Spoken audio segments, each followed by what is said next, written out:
জয় রামকৃষ্ণ অখিলের স্বামী, জয় জয় গুরু মাতা জগৎ জননী, জয় জয় দোহাকার যত ভক্তগণ সবার চরণ রেণু মাগে অধম।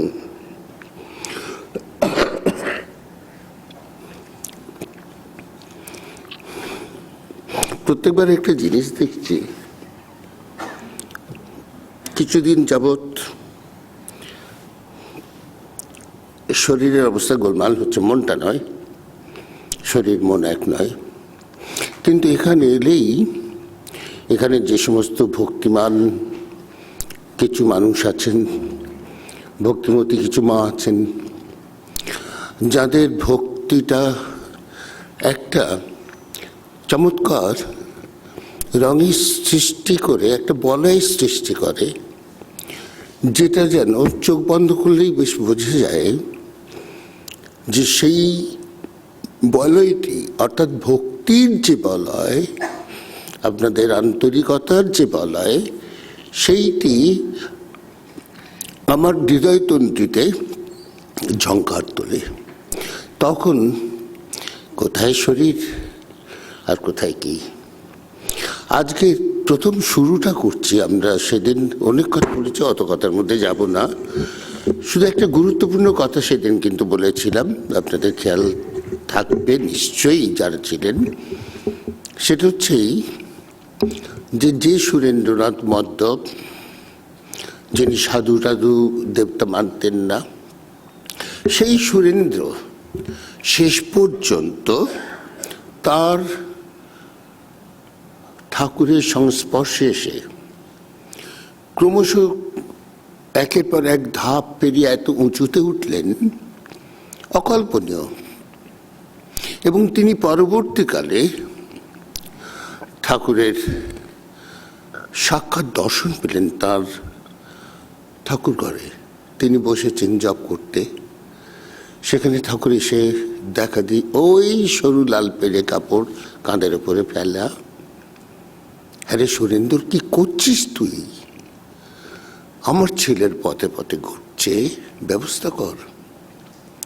সেদিক থেকে ধন্য সুরেন্দ্রনাথ, কেননা যার ঐকান্তিক ডাকে স্বয়ং ভগবানেরও আসন তুলে গিয়েছিল, যার বদান্যতার কথা বলতে গিয়ে লীলা প্রসঙ্গকার বলছে, যেটি বলছেন, ধন্য সুরেন্দ্র, এই প্রথম মঠ তোমারই হাতে গড়া।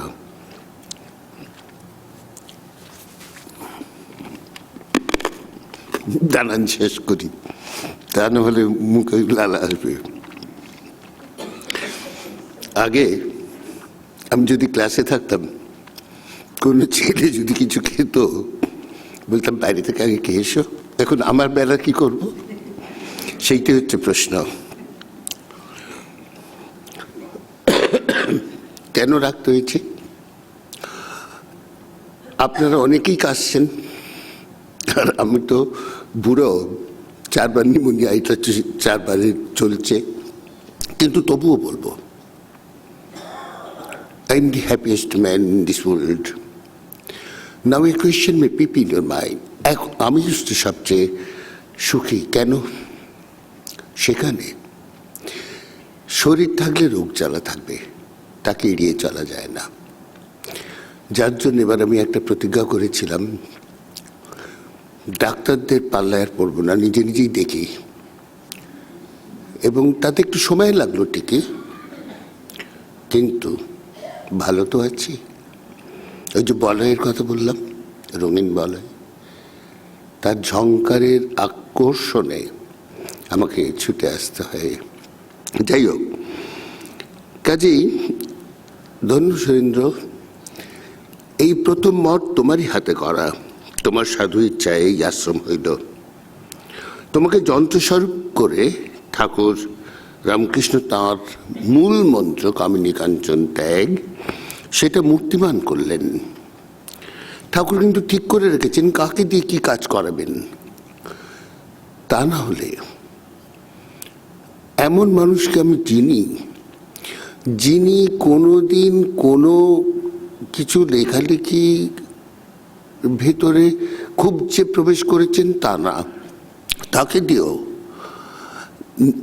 নিজে নিজেই তাকে দিয়ে টাইপ করিয়ে বই বার করাচ্ছেন। এটা তাঁর অশেষ করুণা।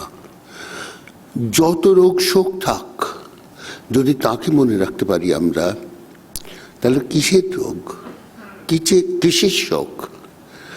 শোক দুঃখ সব দূর হয়ে যায় যদি তার নাম করা যায়। যাকে যে কথা বলছিলাম, ভাই তোমার দিন কে ভুলিবে?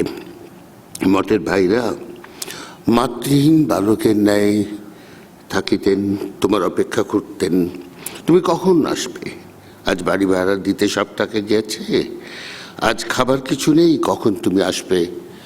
এসে ভাইদের খাবার ব্যবস্থা করে দেবে। এবার আজকের ঠাকুর গিরিশ ঘোষের থিয়েটারে গিয়েছেন, তার আমন্ত্রণেই গেছেন। মাতাল অবস্থায় ঠাকুরকে যাচ্ছে তাই বলে গালাগাল দিলেন। না না, আড়ালে আবডালে না, একেবারে শটান মুখের ওপরে। শুধু তাই না, দক্ষিণেশ্বরে ফিরে এসে ঠাকুর বলছেন, শুনেছ গা, গিরিশ আমাকে 1.5 খানা লুচি খাইয়ে যা না তাই বলে আমাকে গালাগাল দিলে। একজন ভক্ত সঙ্গে সঙ্গে বলে উঠলেন, ওটা পাষণ্ড, ওর কাছে যান কেন? যাই বলে এই রকম ব্যবহার? রামদত্ত বসেছিলেন, ঠাকুর তার কাছে নালিশ করলেন। রামবাবু উত্তরে বললেন, কেন? গিরিশ তো ঠিকই ব্যবহার করেছে। ওগো তোমরা শোনো গো, শোনো, রাম কি বলে, সে আমায় মা বাপ তুলে যা না তাই বলে গালাগাল করলো, আর রাম বলে ঠিকই করেছে। উত্তরে রামবাবু বললেন, হ্যাঁ ঠিকই ব্যবহার করেছে, কেন না? তোমার মনে পড়বে নিশ্চয়ই, ঠাকুরকে বলছেন যে কালীয় নাগকে তাড়া করেছেন শ্রীকৃষ্ণ স্বয়ং। তাকে শেষ পর্যন্ত বললেন, শোনো কালীয়, তুমি এত বিষ উদ্গীরণ করো কেন? তুমি কি জানো কালীয় কি উত্তর দিয়েছিল? উত্তরে বলেছিল যে, প্রভু তুমি আমাকে বিষ দিয়েছ, এখন আমি অমৃত পাবো কোথায়?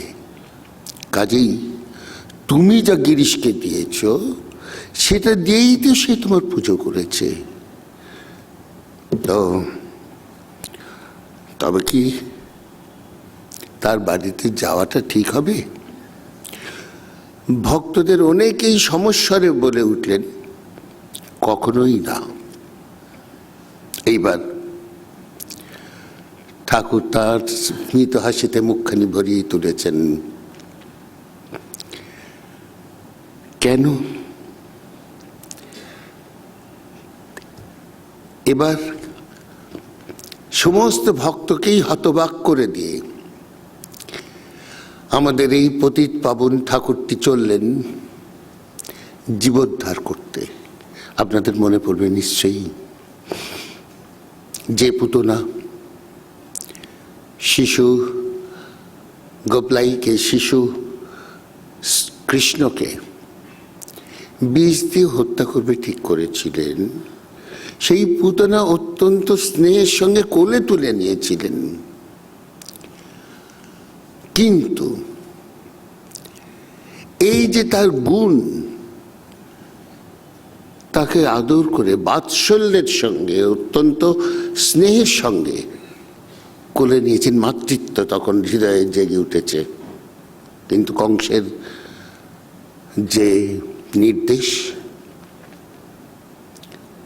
তিনি সেটা পালন করেছেন। সেই জন্যে পুতনার বাস বৈকুণ্ঠে হয়েছিল, এবং যখন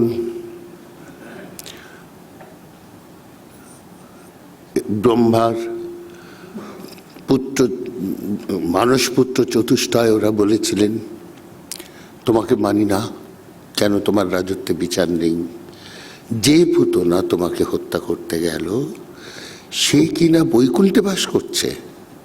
তখন উত্তরে বলেছিলেন, আমাকে জেনেই হোক বা না জেনেই হোক, যদি কেউ স্পর্শ করে তবে তার বৈকুণ্ঠ বাস অবধারিত।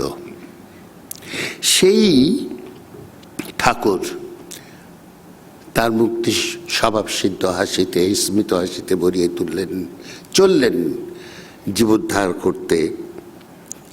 কেন? তিনি যে পতিত পাবন, ওদিকে যে তিনি কান্নাকাটি করছেন,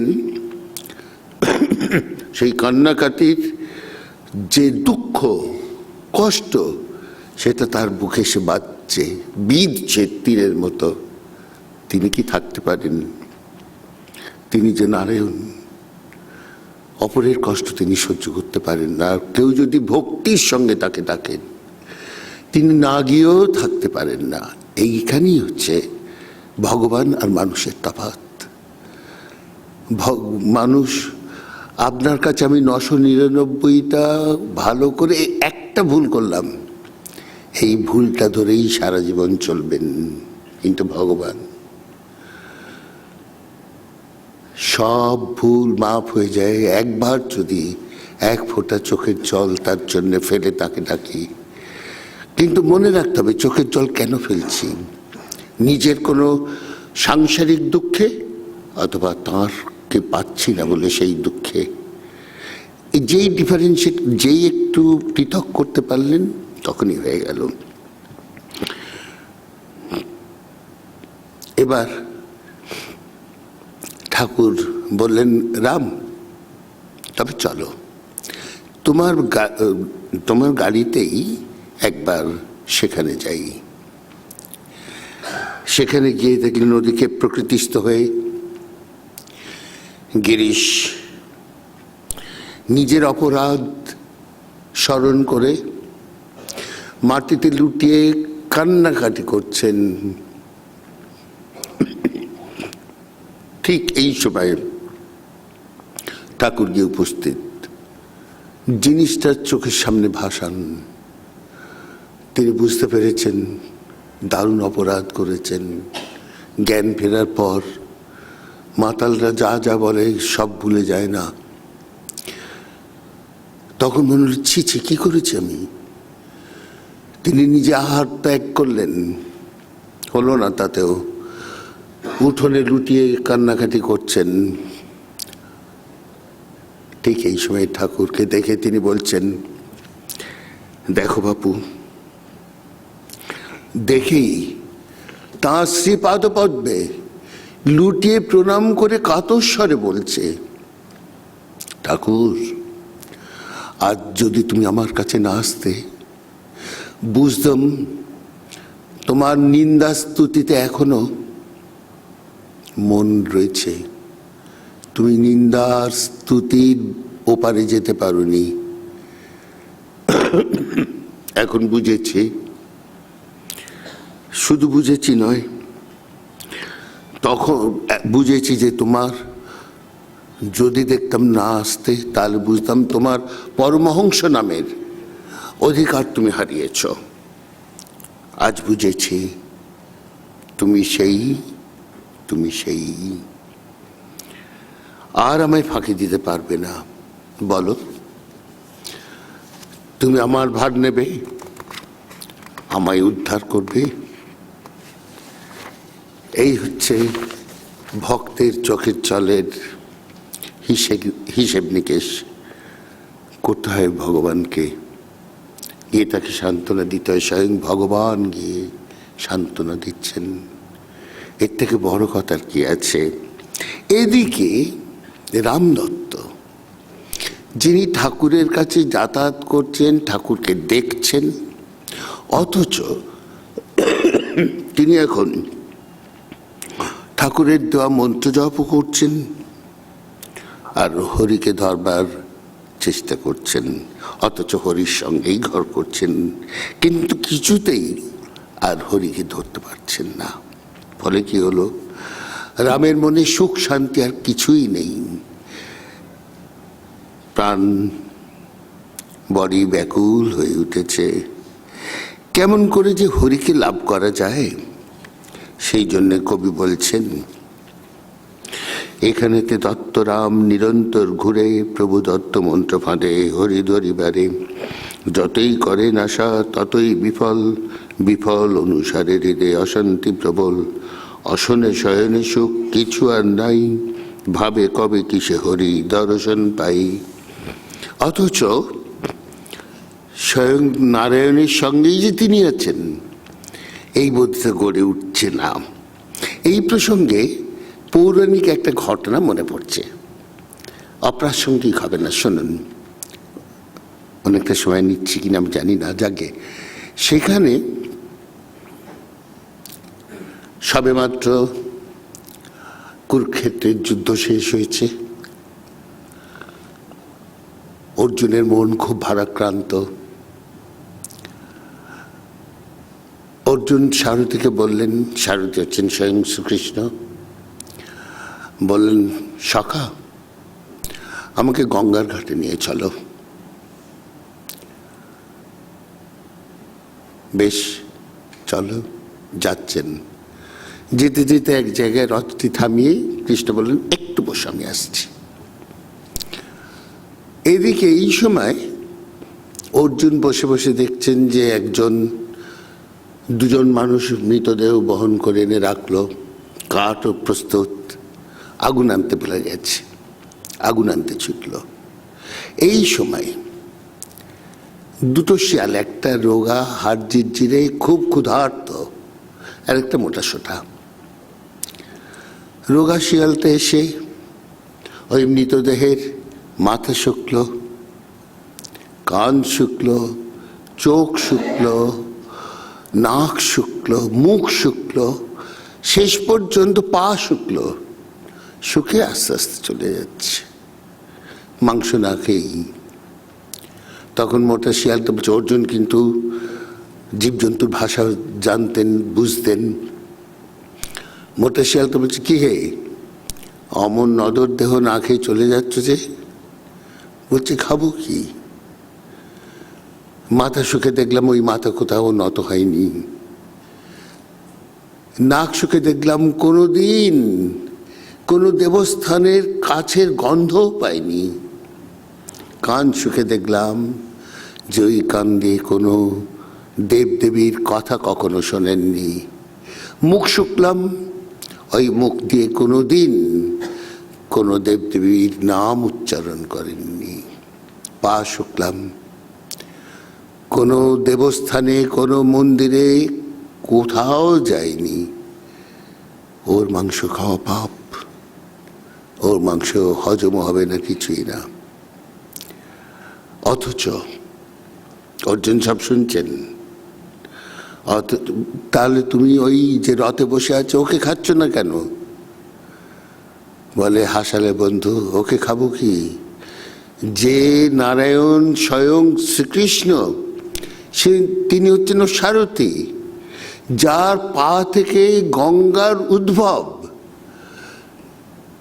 তিনি চলেছেন গঙ্গা স্নানে, তিনি শান্তি পাওয়ার আশায় গঙ্গা স্নানে চলেছেন। এর থেকে মজার ব্যাপার আর কি আছে? যিনি গঙ্গার উৎপত্তির কারণ, সেই নারায়ণ সঙ্গে রয়েছে, তাকে চিনল না। তারপর কৃষ্ণ ফিরে এসছেন, কি হলো বন্ধু, চলো গঙ্গার। না, আর গঙ্গার ঘাটের দরকার নেই, ফিরে চলো। তখনই মনে পড়লো, ও বিশ্বরূপ দর্শন করেছেন, সেখানে শত শত সহস্র সহস্র সব কৃষ্ণের মূর্তি, কৃষ্ণের ভীষণ ভীষণ রূপ দেখেছেন। তখন সেগুলো সব মনে পড়ছে। কিন্তু ওই যে ভেল অফ মায়া, মায়ার বন্ধন দিয়ে চোখটাকে বেঁধে রেখেছিলেন, এই মায়া প্রতিক্ষণে ক্ষণে আমাদের বিপদে বেচালে পা ফেলাই, কিন্তু যদি মায়ার বন্ধনটা কেটে যায়, যদি আমরা মায়ামুক্ত হই, তাহলেই দেখবেন কেউ শত্রু নয়, সব আপন। সবাইয়ের মধ্যেই তাকে দর্শন করে মনটা খুশিতে ভরে উঠছে। তখন ঝগড়াঝাটি নেই, হিংসে নেই, দেশ নেই, তখন শুধু আনন্দ। যে কথা বলতে গিয়ে এত কথার অবতারও না, এবার সেই কথায় ফিরে আসি। একদিন রামদত্ত তার বন্ধুদের নিয়ে, অথচ এই পরেই রামদত্তের যে বিশ্বাস এত অটুট, এত অটল, বিশ্বাস করা যায় না, বোঝা যায়, সেটা সেই কথায় আসছি। একদিন রামদত্ত তার বন্ধু বান্ধবদের নিয়ে কোথাও যাচ্ছেন। পথ চলতে চলতে বন্ধুকে তার মনের, তার হৃদয়ের ব্যথার কথা প্রকাশ করছেন, দুঃখের কথা বলতে লাগলেন। হরিকে তো আর পাওয়া গেল না, হরি ছাড়া মানুষের দুর্গতির আর শেষ থাকবে না। কাজেই এই সমস্ত যত দুর্গতি হচ্ছে, দূর করবার জন্য হরিকে একান্তই দরকার। কোথায় গেলে যে তাকে পাওয়া যায়? ঠিক এই সময় একজন সহাস্যবদন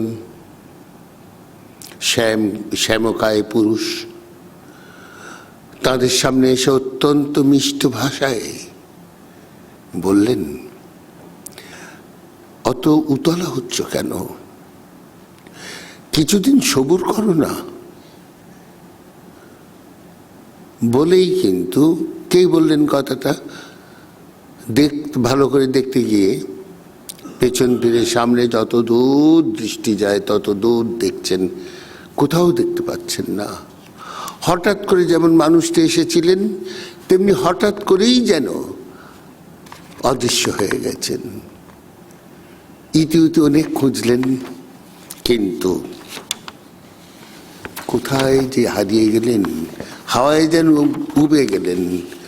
আশ্চর্য ব্যাপার তো। কিন্তু মজার ব্যাপার কি হলো, যে রামের মনে হতাশার ছাপ পড়েছিল, দারুণ অশান্তিতে মন বিক্ষিপ্ত হয়েছিল, ভারাক্রান্ত হয়ে উঠেছিল, আজ সেটি দৈবক্রমে একেবারে দূরীভূত হয়ে গিয়ে এই দর্শনের ফলে মহানন্দে ভরে উঠল। ওনার মনে হলো ইনি হয়তো স্বয়ং শ্রীকৃষ্ণ, শ্রীহরি। পরদিন ঠাকুরের কাছে গিয়ে আনুপূর্বিক সমস্ত কথাই ব্যাখ্যা করলেন। এই সমস্ত কথা শুনে ঠাকুর বললেন, কালে আরো কত কিছু দেখবে, অনেক কিছু দর্শন হবে। এই কথা বলে ঠাকুর মৃদু মৃদু হাসতে লাগলেন। তারপরই বলছেন, ভক্তের সাথে ভগবানের খেলতে বড় স্বাদ। সেই খেলা যদি দেখতে চাও, ভক্ত আর ভগবানের খেলা যদি দেখতে চাও, তাহলে অবিরাম অত্যন্ত আনন্দের সঙ্গে সমস্ত মন প্রাণ দিয়ে তাকে যদি ডাকো, তাহলে দেখবে মন আনন্দে ভরে উঠছে। এবং সেখানে, হ্যাঁ, এখানে কবি একটা জায়গায় বলেছেন ঠিকই, হেনকালে শ্যামকায় সহাস্য বদন, আসিয়া পুরুষ এক দিল দর্শন, কহিলা বচনে সুধা ধারা মিশাইয়ে, কেন এত ব্যস্ত থাকো কিছুদিন সয়ে, কথা শুনি চমকিয়া রাম ভক্তবর, থামিল দেখিতে তারে, কে দিল উত্তর। কিন্তু তাকে কোথাও খুঁজে তো পেলেনই না। কিন্তু কবি বলছেন, নাম তো করব, কিন্তু কার নাম করব? না, বর্তমানে ভগবান শ্রীরামকৃষ্ণের মধুর নাম জপ করো। কেন আমাদের এই নামেতেই সব কিছু মিলতে পারে? এই প্রভুরূপী আমাদের ঠাকুরটি, যার নাম রামকৃষ্ণ, তার নামের অপার মহিমা। কিছু বলছেন? কাজেই ঠাকুরের নাম করে যদি এগিয়ে যাওয়া যায়, তাহলে এই ভগবান আর ভক্তের যে খেলা, কখনো কখনো অবাক হয়ে যাবেন। এটা হামেশা হয় তাদের মধ্যে যাদের একটুও সামান্যতম তাকে দেখেছেন। দেখবেন এক শিশু, অথবা এক পাগল, অথবা একজন এই আমার মতো ল্যালা ক্যাবলা যেতে যেতে একটা কথা বললো, যেটা নিয়ে আপনার বহু সমস্যার সৃষ্টি হচ্ছিল, সমস্যাটা মিটে গেল। আমি একটি শিশুকে জানি, পকেটে আছে মনে হয়, ছবিটা এনেছিলাম, বাচ্চা এর মধ্যে আছে।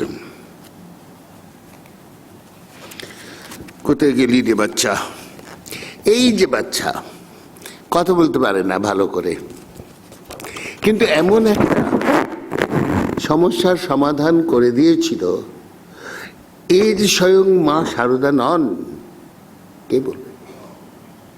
কাজেই মা শারদা, মা কালী আর এই মা শারদা আমার মনে হয়েছে 3 in 1। কাজেই এখন তাকে বুকে নিয়ে ঘুরতে হচ্ছে। বাচ্চা পুটকি, একদমই ডিভাইন বেবি। কিন্তু কার মুখ থেকে যে কি কখন কি কথা বলেন তার ঠিক নেই। এই যে রামদত্ত, তার যে বিশ্বাস কত অটুট, কত অটল, এই ঘটনাটা পড়ে শোনালেই আপনারা বুঝতে পারবেন। রামকৃষ্ণ ভক্তমালিকা গ্রন্থে, শ্রীরামকৃষ্ণ ভক্তমালিকা গ্রন্থে দেখা যায় রামচন্দ্রের বিশ্বাস ছিল অতুলনীয়।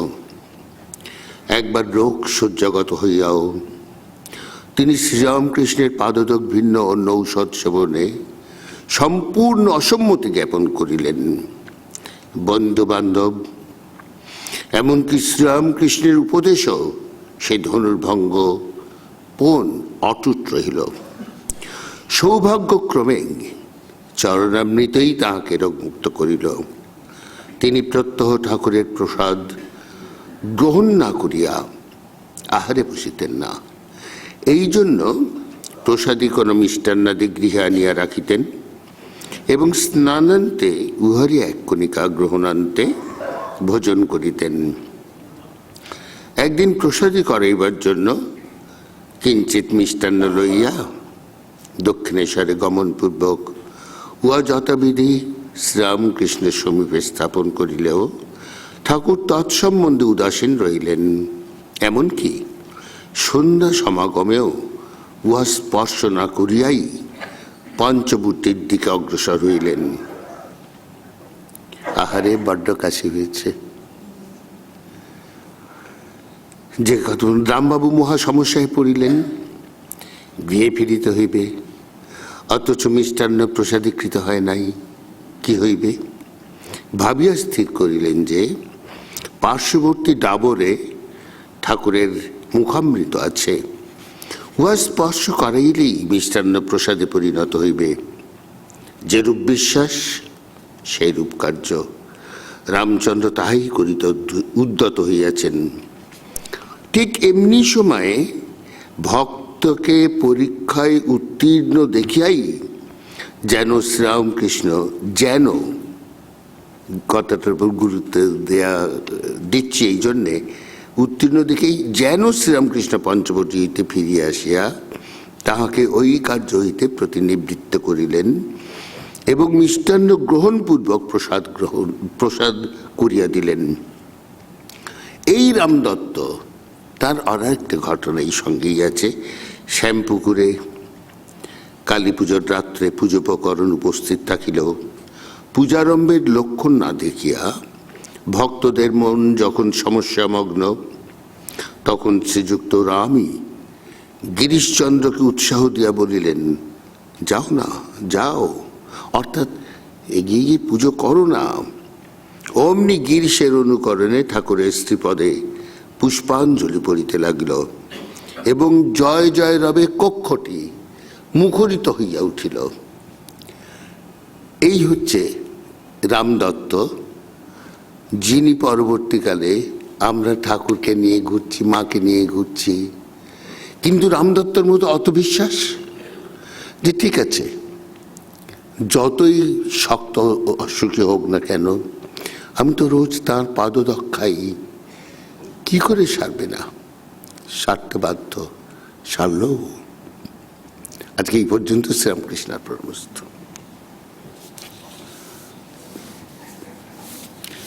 কিন্তু বেশি সময় নিলাম।